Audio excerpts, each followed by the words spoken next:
Ako, around the world ako ha. Around the world. Nakalimutan ko na lahat ng mga Pag seaman ka, marami kang maano. Ano yung maano? Babae. Saan mo niligawan si Mami? Sa bubong. Napakalakas mo pa rin, Daddy. Oo. Napakalakas mo. Nagyan pa nga.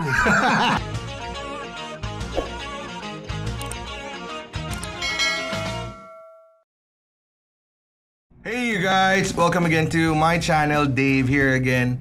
And as you've noticed, I kind of changed the name of my channel.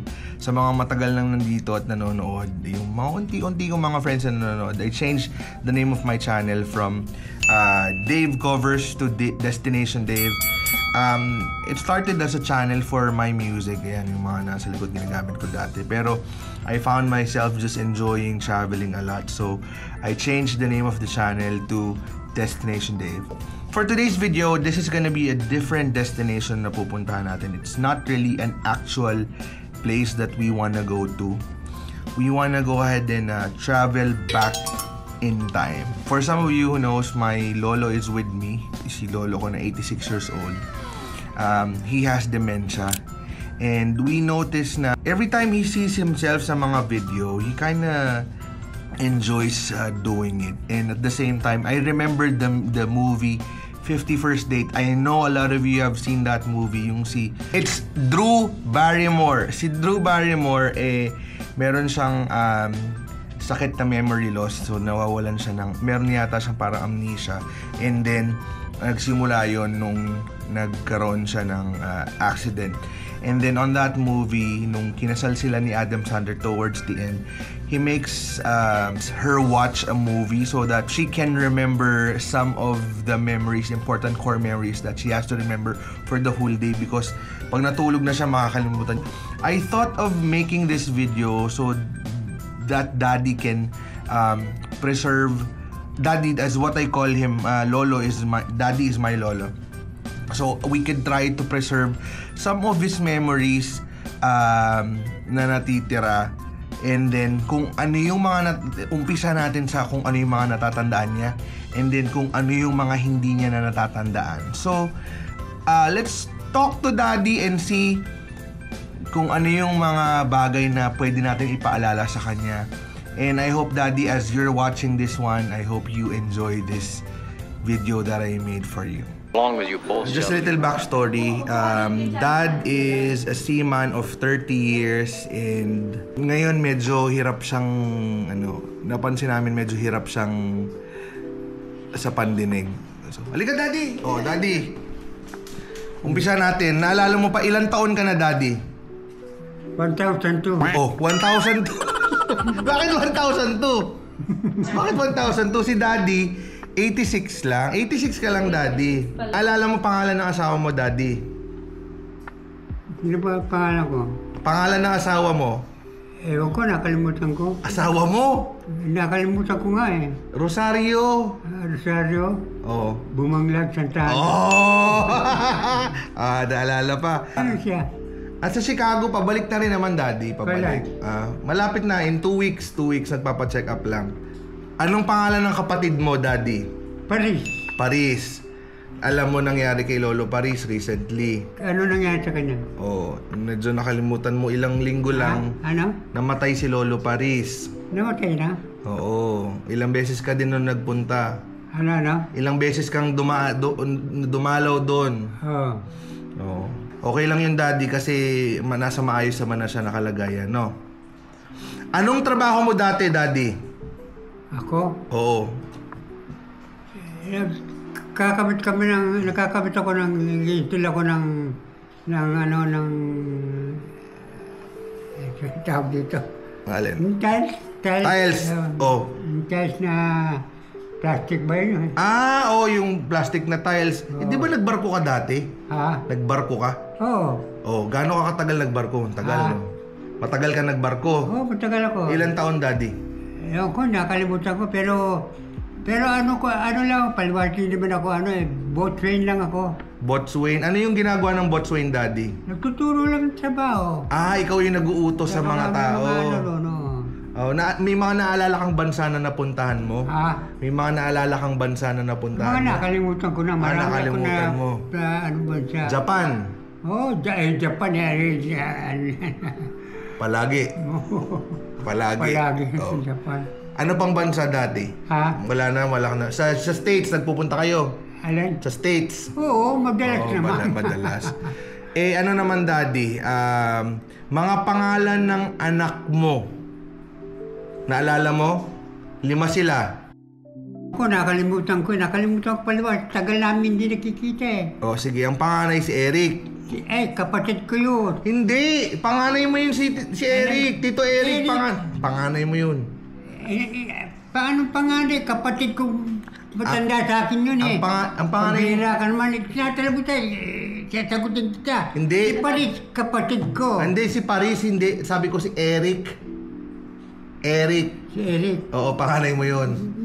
Ano? Pangalan ko yun? Hindi. Panganay, Eric. Sumunod si Sino? Ronald. Hindi yung nag-iisa mong anak na babae, anong pangalan? Lisa. Tapos ang sumunod, Robin. Yung bunso? Ayoko, tagal namin hindi nakikita. Oo nga, matagal na. Ilang taon si RJ. Ayun. Daddy, dati, anong mga ginagawa mo? Maliban sa pagbabarko, dati kang bodybuilder. Bubuhat ka. Yung kontrata ko. Hindi, nagbubuhat ka, di ba? Nag-gym ka palagi. Nag-weights ka. Malaki katawan mo dati. Dati, laki na katawan ko. Oo. Mga naabutan mong artista noon, Daddy. Sino mga naalala mong artista noon? Wala na ako naalala. Sila, mga nakalimutan ko na lahat yan. Sila Rosa, sino yan? Rosa Rosal? Oo. Sila Nora Aguilar. Nora Honor, Daddy. Nakalimutan ko na lahat yan. Ang tagal-tagal na Oo, ang tagal na Ano na lang mga naalala mo ngayon, Daddy? Yun yung mga naalala mo. Ngayon, ngayon mo. Ako, round the world ako, Around the world. Nakalimutan ko na lahat ng mga napuntahan. Totoo ba, Daddy, pagka seaman daw, babaero? Oo, marami ka maano. Maano, Daddy? Ano yun? Linawin natin, marami kang maano? Ano yung sabi mo? Pag seaman ka, marami kang maano. Ano yung maano? Babae. Babaero ka, Daddy? Babaero ka, dati. Siyempre. Tatay ko babaero. Tatay mo babaero. Anong pangalan ng tatay mo, Daddy? Carlos. Santana. Yun yung lolo ko. Ako, kilala mo ba ako, Daddy? Robert Taylor ka? Hindi, ako si Chan Chan, Daddy. Ako yung panganay mong apo. Panganay ko? Nakalimutan kasi tagal namin hindi naman nagkikita. Ako, palagi mo ako kasama dito araw-araw. Sino? Ako. Ikaw. Ano pangalan ko? Ikaw? Oo. Robert Taylor. Iba-iba na pangalan ko, Daddy. Baka pangalan mo, Tato. Oo. Actually, si Daddy, tinatawag niya yung mga tao based dun sa kadalasan print ng damit. Kung ano yung print ng damit, Daddy. Hindi ko na, madami na hindi nakikita kasi kung ilang taon na kami hindi nagkikita. Pero, naalala mo, Daddy, si Mami, of course, si Charito. Rosario. Ano itsura ni Rosario, Daddy, dati? Rosario Bumanglag? Oo, ano itsura niya dati?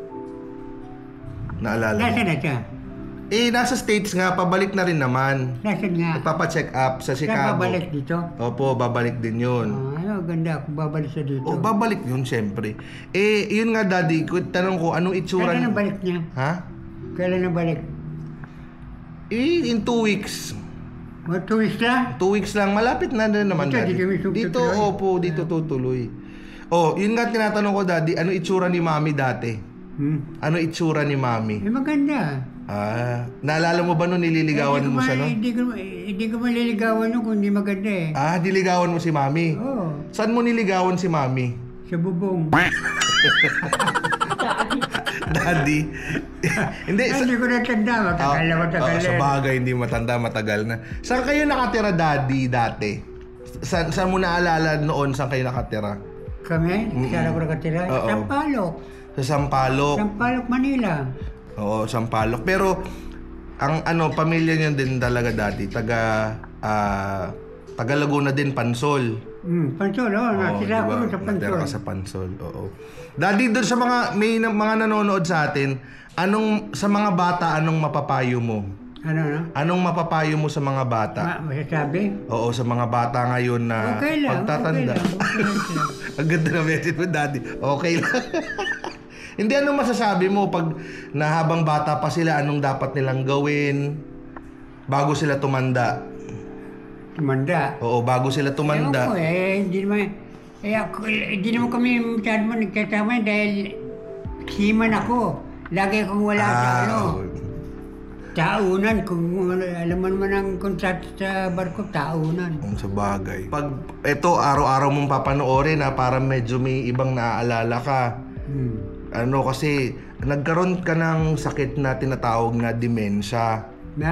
Demensya. Minsan talaga. Sakit ko? Oo, hindi naman parang sakit. Normal na nagkakaroon ng ganun Wala akong sakit. Wala ka ngang sakit. Ako nga may diabetes, ikaw demensya lang eh. Wala, alam mo Hindi ba? ako pasalamat ako sa Diyos. Dahil?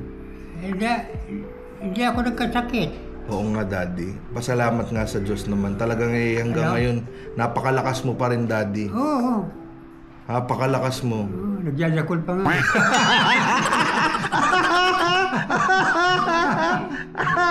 Huwag ka lang magpapahuli sa akin. Biro lang naman. Biro lang. Anong mapapayo mo sa kanilang lahat para humaba yung buhay nila? Huwag silang masyadong sabi mo, huwag sila masyadong malikot. Huwag masyadong malikot. Huwag masyadong malikot. Pero dapat mag-iingat. Oo. Dapat mag-iingat nga naman. Huwag tatanga-tanga, no, Daddy? Hindi, tsaka si Daddy kasi, kaya humaba ang buhay kasi nagbubuhat noon, nagji-gym. Lasinggero ka, Daddy, doon lasinggero ka ba noon? Lasinggero ka noon? Umiinom ako. Pero hindi ako naglalasing na. Umiinom ako, madalas ako mag-inom. Okay. Pero hindi ako naglalasing na. Naglalasing na kamo, tutumba, gano'n. Kalasingan. Oo nga, hindi. Very good, Daddy. So ayun nga, Daddy, anong pinagpapasalamat mo sa Diyos ngayon dahil umabot ka ng 86 years old? Anong pinagpapasalamat mo sa Diyos dahil umabot ka ng 86? Pasalamat ako sa Diyos, hindi ako nagkakasakit. Wala akong wala problema, gano'n. Tama. Actually, si Daddy walang problema kasi sometimes it's an advantage na sometimes it's okay na meron ding demensya kasi dahil most of the memories na bura, madalas niyang nakakalimutan pati problema. Halimbawa si Daddy minsan magagalit pa maya-maya, nakakalimutan niya na yan. So ayun. Hindi naman alagain. Nagugutom ka na. Sige Daddy, magbabay ka na muna sa kanila. Thank you guys sa pakikinig sa susunod, pag umokay itong video, gagawa tayo ulit ng video tungkol kay Daddy. Bye guys! Bye-bye ka, Daddy! Ayun, so, bigla kasi nagutom si Daddy and nakakabitin. Ang dami pa sana namin pwedeng pag-usapan. But, just to give you an idea kung paano yung daily life namin ni Daddy talaga. Hindi siya mahirap bantayan kasi hindi naman siya yung physically unable to move. He has no issues with mobility. Talaga lang yung memories niya lang ang naapektuhan and katulad nung sinabi ko nung sa dulong part, sometimes it's okay although marami siyang talagang nakalimutan na in the past, katulad ng mga pangalan, memories, kung ano man nangyari sa kanya noon. You know what? I don't even think it's scary when you grow old and then you start forgetting things. Because part of forgetting a lot of memories is forgetting that there's a problem that exists. Ang isa sa napansin ko talaga sa mga taong may dementia, lalo kay Daddy, walang problema. Magalit ka ngayon, after a couple of seconds, bigla na lang nilang makakalimutan yun. They literally don't have any problem. And ayun, sa mga nakaka-relate sa may mga kamag-anak or sa mga may elderly na merong dementia, I hope you guys had fun watching the video. Ayun talaga si Daddy, ang daddy ko, ang lolo ko, sobrang kengkoy talaga yan. Sobrang palabiro. And to Daddy, kung pinapanood mo pa to up until this point, hayaan mo, pangako namin sa'yo at pangako ko, anumang mangyari, alagaan ka namin. Okay? So, ayun. I hope you enjoyed, Daddy. Enjoy. And just continue watching the video. Kahit pa ilang beses mo ulitin to. So, ayun. Bye, guys. I hope you like the video.